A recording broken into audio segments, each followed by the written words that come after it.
Selamat sore, nama saya Robertus Roy Juan. Hari ini kita akan bahas tentang materi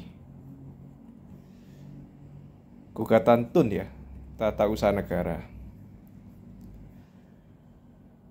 Jadi di TUN Tata Usaha Negara ini dasar hukumnya ini kan membahas tentang dari kasasi, peninjauan kembali sampai dengan eksekusi di pengadilan. Dasar hukum yang kita gunakan adalah Undang-Undang Nomor 30 Tahun 2014 tentang Administrasi Pemerintahan, Undang-Undang Nomor 6 Tahun 2023 tentang Penetapan PP, pengganti Undang-Undang Nomor 2 Tahun 2022 tentang Cipta Kerja menjadi Undang-Undang, Undang-Undang Nomor 5 Tahun 1986 tentang Peradilan Tata Usaha Negara yang diubah menjadi Undang-Undang Nomor 9 Tahun 2004, Undang-Undang Nomor 51 Tahun 2009. Putusan MK Mahkamah Konstitusi Nomor 17 Tahun 2011, Putusan MK Mahkamah Konstitusi Nomor 37 Tahun 2012, Putusan MK Nomor 43 Tahun 2015.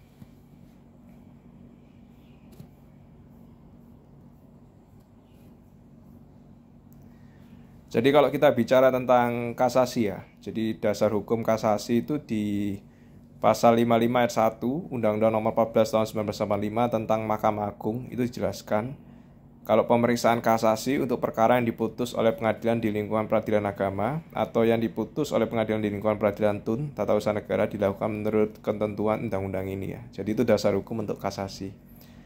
Nah, pertanyaannya kapan kita bisa mengajukan kasasi? Kapan kita bisa mengajukan kasasi? Jadi kalau menurut pasal 43 Undang-Undang Nomor 11 Tahun 1985 tentang Mahkamah Agung dijelaskan kalau kita bisa mengajukan permohonan kasasi itu jika pemohon terhadap perkaranya telah menggunakan upaya hukum banding. Jadi sudah dilakukan banding. Nah, lalu tidak puas, maka mengajukan permohonan kasasi. Jadi untuk putusan banding aja yang bisa dimohon kasasi, putusan pengadilan negeri tingkat pertama tidak bisa. Dan putusan permohonan kasasi hanya dapat dilakukan oleh satu kali. Nah, pemohon kasasi itu siapa saja? Jadi para pihak yang berperkara. Jadi pemohon kasasi dan yang termohon kasasi. Lalu juga wakilnya, advokat yang dikuasakan. Kalau jangka waktu kasasi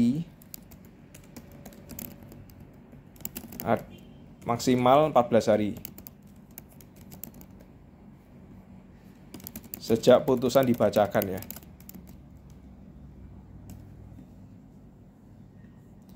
Kalau para pihak tidak hadir, jadi jangka waktu kasasi start sejak pemberitahuan putusan.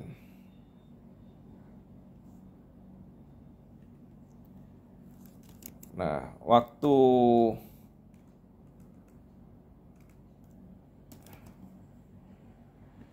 jadi hukum acaranya ini ya.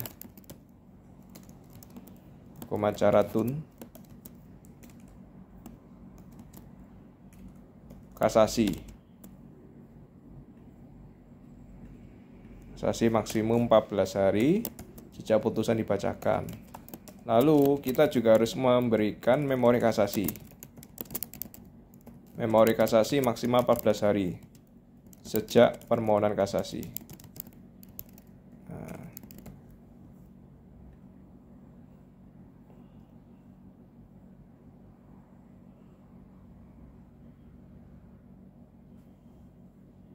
Itu ya. Lalu kalau misalnya dicabut, ya kita mengajukan pada ketua MA ya. Itu yang kasasi untuk TUN Tata Usaha Negara. Lalu sekarang PK, peninjauan kembali.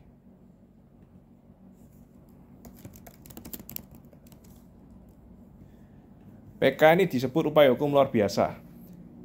Karena kalau putusan sudah berkekuatan hukum tetap, kita tidak mengajukan banding, tidak mengajukan kasasi. Kalau sudah ingkrah, salah satunya cara untuk melakukan banding adalah dengan PK ya. Kalau kita tidak puas, upaya hukumnya adalah PK, peninjauan kembali.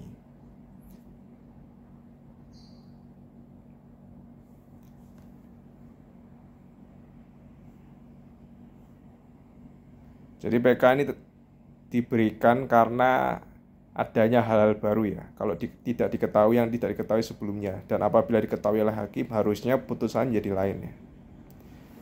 Nah, alasan PK,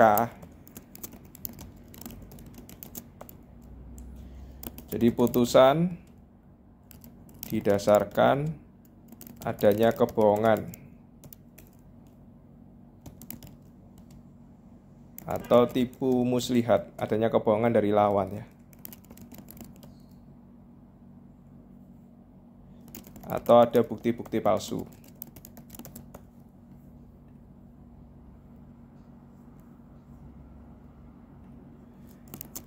Adanya bukti yang bersifat menentukan ya.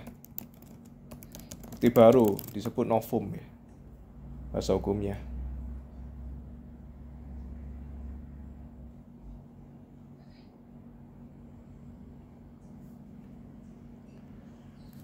Lalu putusan dikabulkan lebih daripada yang dituntut.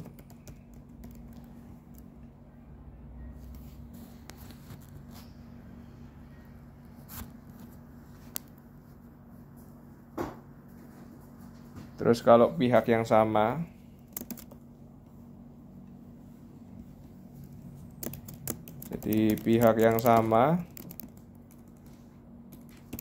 mengenai hal yang sama atas dasar yang sama oleh pengadilan yang sama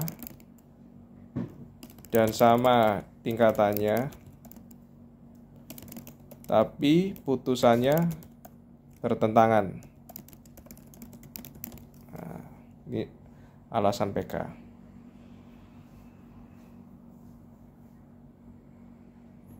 Lalu juga adanya kekhilafan hakim ya.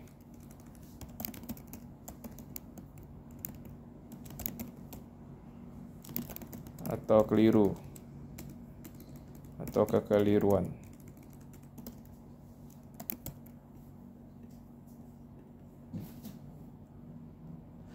Ya, yang mengajukan PK siapa saja yang bisa mengajukan PK?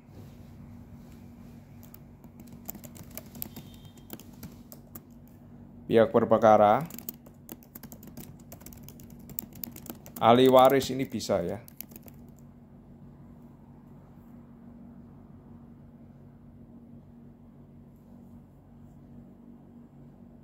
Wakil hukum ya, kuasa hukumnya jelas. Tapi kalau orang lain yang tidak berperkara ini tidak bisa mengajukan PK.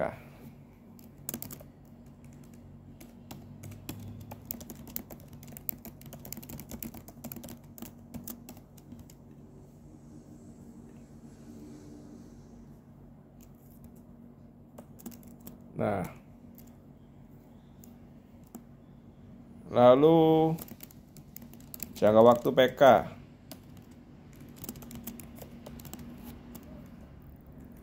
maksimal ya. Maksimal pengajuan PK 180 hari sejak diketahui adanya kebohongan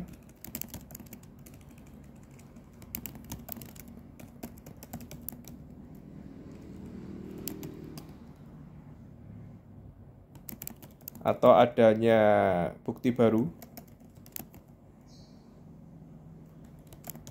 yang dinyatakan di bawah sumpah ya, pakai surat pernyataan ya,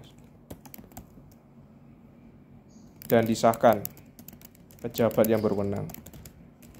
Kalau suratnya dari notaris, disahkan notaris. Suratnya dari BPN, disahkan BPN.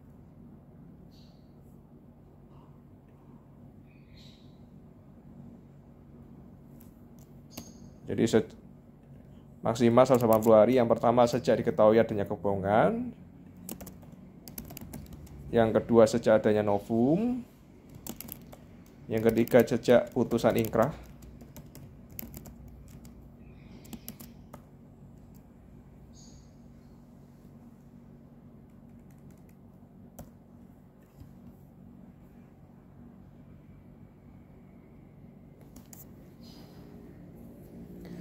Jadi filosofinya PK, peninjauan kembali ini kan hakim juga manusia ya, bisa lupa ya, bisa kulpa ya, lupa, bisa khilaf. Lalu juga lawan itu kan bisa bohong ya. Jadi untuk mengantisipasi hal itu adanya upaya hukum peninjauan kembali.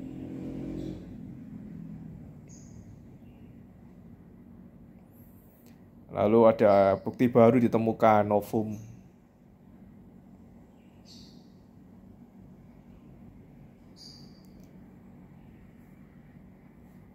Itu yang PK. Kemudian sekarang adalah eksekusi.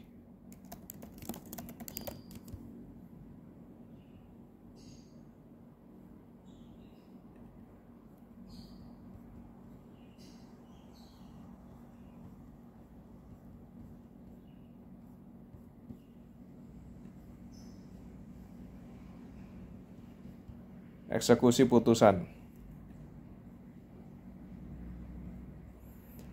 Jadi eksekusi putusan ini syaratnya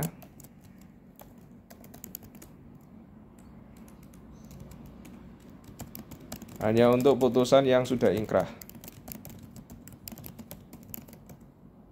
atau berkekuatan hukum tetap ya.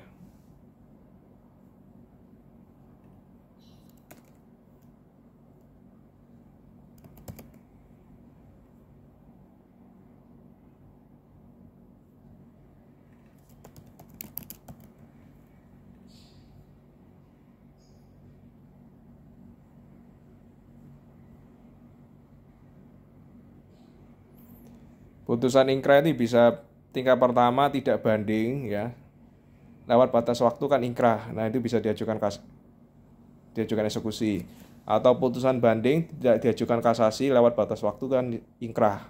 Atau putusan kasasi tidak diajukan PK peninjauan kembali lewat batas waktu ingkrah. Nah, itu bisa ya diajukan eksekusi. Dasar hukum eksekusi putusan pengadilan itu pasal 195 sampai 225 HIR.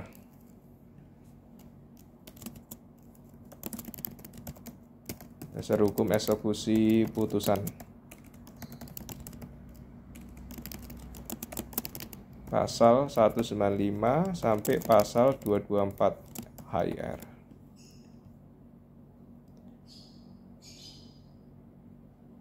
Pihak yang kalah yang harus melakukan eksekusi.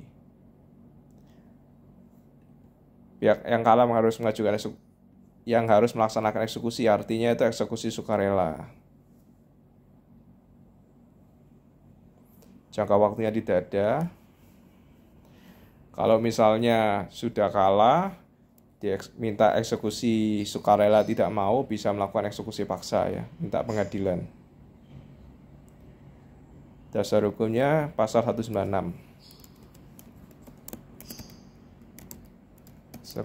Eksekusi sukarela ini pihak yang kalah versus eksekusi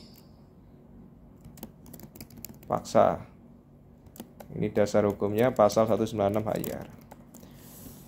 Bunyinya, jika pihak yang dikalahkan tidak mau atau lalai untuk memenuhi isi keputusan itu dengan damai, maka pihak yang menang memasukkan permintaan. Jadi bisa mengajukan permintaan lisan ataupun surat ya. Ini surati aja Ketua Pengadilan Negeri untuk menjalankan putusan itu. Jadi nanti Ketua PN akan memanggil pihak yang dikalahkan untuk memperingatkan supaya memenuhi putusan itu dalam maksimal 8 hari. Nah, ini ya.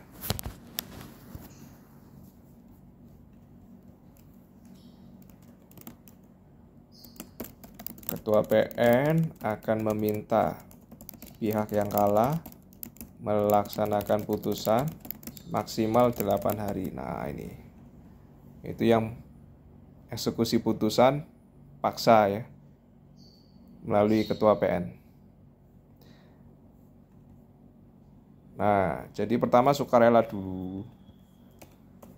Setelah itu eksekusi melalui PN, Ketua PN. Kalau lewat jangka waktu 8 hari,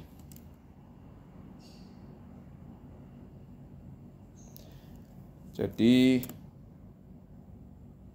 PN, ketua pengadilan ya, ketua PN bisa meminta penyitaan pihak yang kalah sampai jumlah ganti ruginya cukup dan semua biaya untuk menjalankannya.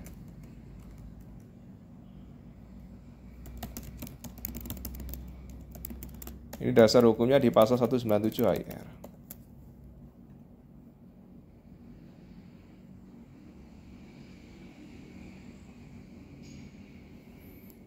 Jadi itu bisa minta barangnya disita ya, entah propertinya disita,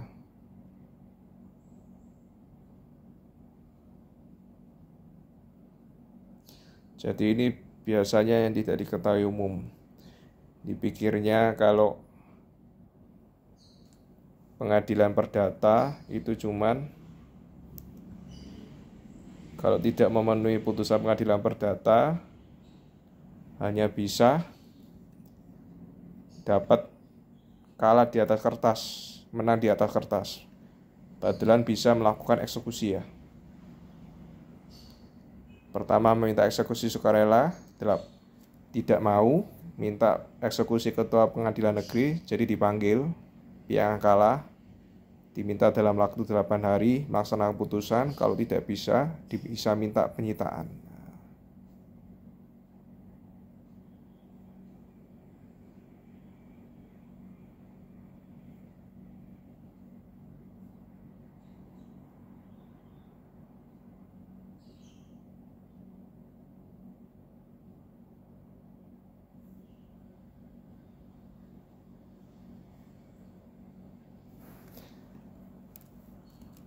Sekarang kita bahas eksekusi sukarela oleh pihak yang kalah.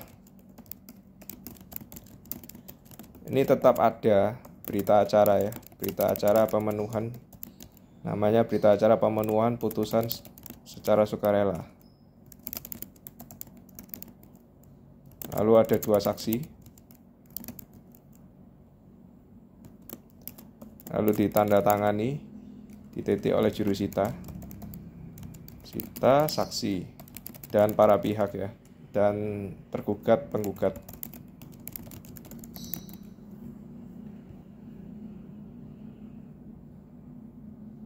Tidak diatur jangka waktu eksekusi sukarela, jadi terserah kita mau 1 bulan, 2 bulan. Itu materi gugatan tata usaha negara. Untuk level kasasi, peninjauan kembali, dan eksekusi putusan. Terima kasih, sehat selalu.